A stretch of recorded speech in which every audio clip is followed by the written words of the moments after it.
Texas A&M's been making all kinds of moves over these last 3 to 4 years to build itself up to compete against the likes of Alabama and Georgia in the SEC. They just brought in the best recruiting class in modern history, and now the Aggies appear to be set to finally not only upset Alabama a time or two, but maybe take over the SEC West and get to Atlanta in the SEC championship game. Is it this season in 2022? Well, we turn to Andrew Hattersley with Gig'em 24/7 to discuss the Aggies prospects in 2022. Andrew, so first off, let's just start for those who may not know, and you have to be under a rock if you didn't know this. A&M signed the best recruiting class in modern history this past February, but this has been something really that's been in the works for the last 3 to 4 years. They've been building up to this number one class, and they've been stockpiling talent for quite some time. Yeah, no doubt. And Jimbo Fisher has really upgraded their recruiting. And I think on a really national scale, they've made themselves a presence on the East Coast, in Florida. Even had a couple guys from the Northwest over the past couple of years, and so they've really upgraded the recruiting, and I think addressed a lot of needs in this past class. But the biggest focus has been on the defensive line and the offensive line. And, Jimbo Fisher's kind of pointed out, to win in the SEC, you've got to address that area. And that's really where they kind of targeted last year, with guys like Walter Nolan and Shamar Stewart and Eni White and Malik Silla. And the list goes on of guys that they brought in. Anthony Lucas is another guy that's impressed this year. I mean, the list really goes on of some of those defensive line guys they've brought in to reinforce that message.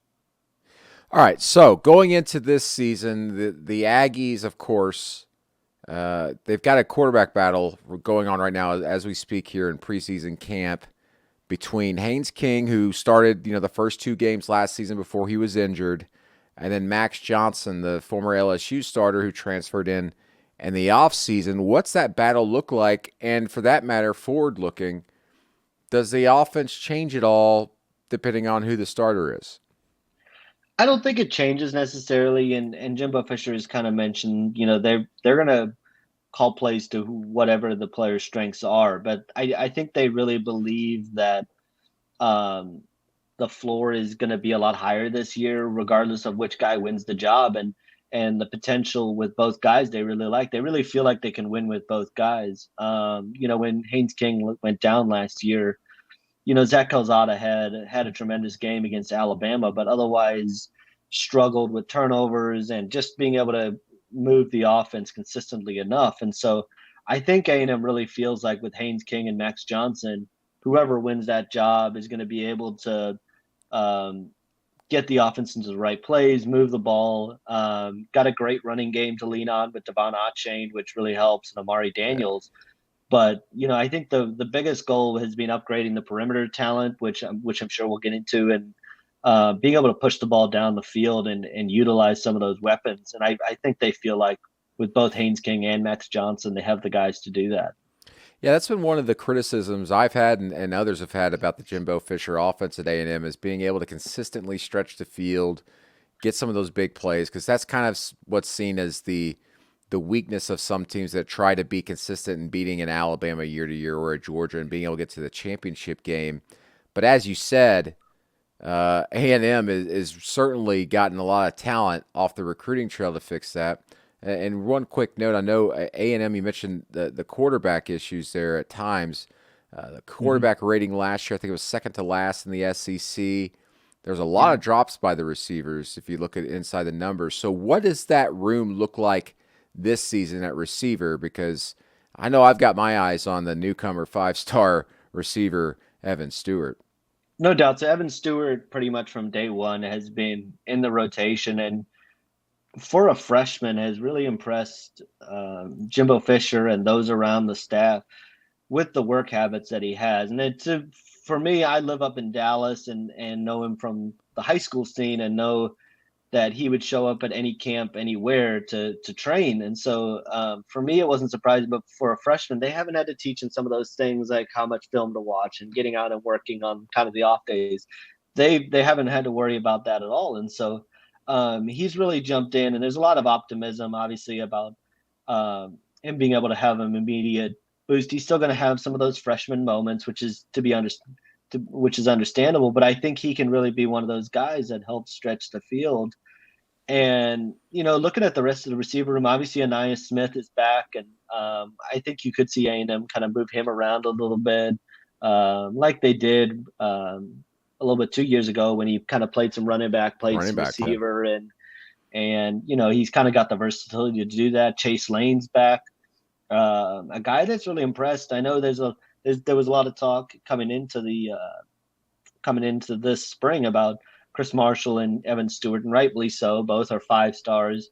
But Noah Thomas is another guy that has made a really good impression, makes some difficult catches. And so, I think and then you've got guys like Jalen Preston who are back as well. And so the competition in that room, and Chase Lane as well is a veteran guy as well. So the competition in that room, I think, is really kind of elevating everybody. And, you're going to have to earn playing time because there's a lot of guys that are kind of in there. And I think they feel like they've upgraded that room as well. So the offensive output this season better than last season, you think? I think better and much more consistent too. I think that's the key is when you look at games like the Ole Miss game, the Arkansas game, the Colorado game, of course, A&M was stagnant for full halves, even 3 quarters in the Colorado game, and I don't think you'll see that as much this year. I think this offense will be much more consistent and therefore lead to more points. Do I think they're going to be slinging it down the field, 30 times a game? No, I don't think so. But I think consistency with the running game, and moving the ball, I think you'll see a better offense with A&M in 2022. All right, so let's talk defense. It's crazy. We Yep. go from the Kevin Sumlin era to the Jimbo Fisher era, and it's kind of we've seen things kind of flipped. Everybody talked about the A&M offense. Now now it's the defense. The last couple of years, DJ Durkin comes in after co-leading the Ole Miss defense last season, really turning that thing around. They went from just absolutely terrible to respectable in 1 year's time. So what's the expectation there at A&M? They're sticking with their 4-2-5 base defense, which a lot of teams are Yeah. utilizing nowadays anyway. A lot of returning talent in the secondary. What does that defense look like? I think A&M feels like that there's not going to be a whole lot of drop off there. Obviously, the defensive line has got some guys to replace with DeMarvin Leal and Jaden Peavy and Michael Clemens and Tyree Johnson going off to the NFL. But guys like Fadil Diggs and Tamise Adelaide and some of those younger guys as well, like Anthony Lucas and Shamar Stewart, have a chance to really step in right away. And one important note from this, and Marcus Burris and some of those guys as well that have been on campus for a couple of years are ready to step in. I think one important note Jimbo Fisher mentioned this fall is McKinley Jackson is back healthy. I guess he was battling a bit of a shoulder injury last year, and you can kind of see it in his effectiveness. And it didn't quite follow up his freshman year the way I think many were hoping. But he's healthy now and had a really good fall camp, and that would be huge in the middle of the defense, especially having to replace a guy like Jaden Peavy. Linebacker wise, Edrin Cooper is a guy that I think A&M's really excited about. I think the depth there is one concern. They've got guys like Andre White and Chris Russell and Terrion Lee ready to step in, but if injuries kind of hit that linebacker room at any point this year, young guys are going to have to step in like Marcello Harris and Ish Harris. And so I think if there's one concern on the defense, it would be there. And in the secondary, they're extremely deep. Obviously, Damani Richardson and Antonio Johnson are back. Jordan Gilbert's expected to step into that other safety spot with keeping Antonio Johnson in the nickel. And then on the cornerbacks, you've got Jalen Jones and Miles Jones and Brian George and Tyreek Chappelle kind of battling it out for those starting spots. And, Denver Harris is in there as well. There's just a ton of guys that are competing for those spots. And, injuries kind of hit that room last year, but I think, in a way it could be kind of a blessing heading into this year, because there's a lot of guys who have experience. So I don't think they think there should be a lot of drop off, even though they might have some new faces in there. So you mentioned the defensive line, and you can't talk about the defensive line at Texas A&M without talking about the recruiting class they just brought in. Four Hmm. blue chip 5-star guys, best defensive line maybe ever signed on paper in college football history. Who Yeah. contributes immediately? Who are we going to see out there? I think Anthony Lucas is a guy that'll really benefit from having a spring. With someone like Shamar Stewart, I think he could be maybe somebody later in the year that gets up to speed. But he came in during the summer, and so he might be a guy that might be um, someone who takes a bit of time to get up to speed on the college game. I think you'll see Walter Nolan in the rotation immediately. Yeah. People have one of the things people have mentioned about him, and I know it's something our analysts mentioned is he's just so lean. Like he doesn't look like a 320-pound guy. He looks way leaner than that, but he's off to a really good start and Eli White's a guy that I think will kind of be in the same mold of as Shamar Stewart, maybe a guy that contributes later, but they have him, they have a lot of depth along that kind of edge rusher. And so with Fadil Diggs ready to kind of step in there. So I think the two guys, Anthony Lucas and Walter Nolan, are probably the two that right off the bat are ready to step in. Okay, so how many newcomers you think end up playing this season overall on the team? I think you could see, racking through my numbers in the head, probably um, maybe 5 to 10 to contribute, consistently. I think you're going to have a lot of um, those younger tight ends, Donovan Yeah. Green and Theodore Mellon Ostrom and Jake Johnson. I think all three could see time this season. And you got Evan Stewart.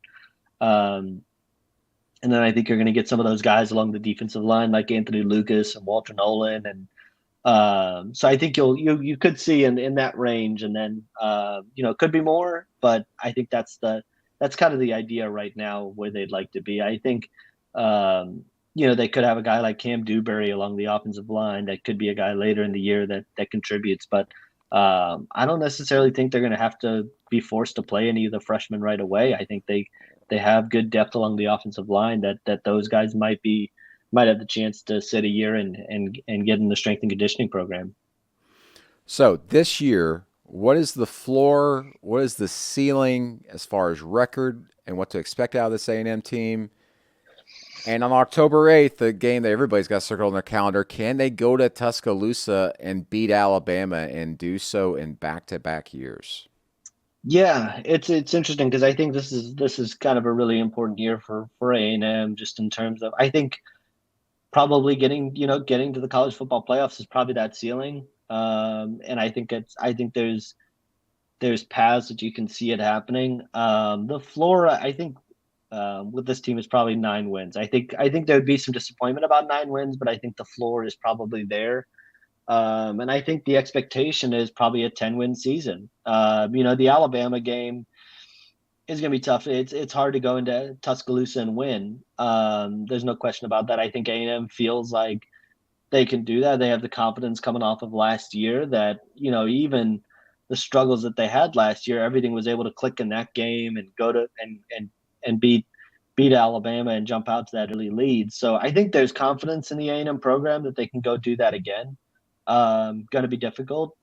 Um, and then they've just got to avoid kind of some of those slip ups that they had last year. That there's a road stretch in October that the Alabama game's right in the middle of it. That the schedule is pretty brutal through that from the Miami game um, through late October. And so I think A&M feels like if they can avoid any slip ups in October, 9, 10, 11 wins is kind of where they want to be. Andrew Hattersley, thanks for joining us here on the College Football Daily. Check them out at Gig 'em 24/7 for all the latest on the Aggies as they try to continue their rise in the SEC and potentially to the college football playoff. For our producer, Lance Glenn, I'm Brennan Marcello. We'll talk to you next time.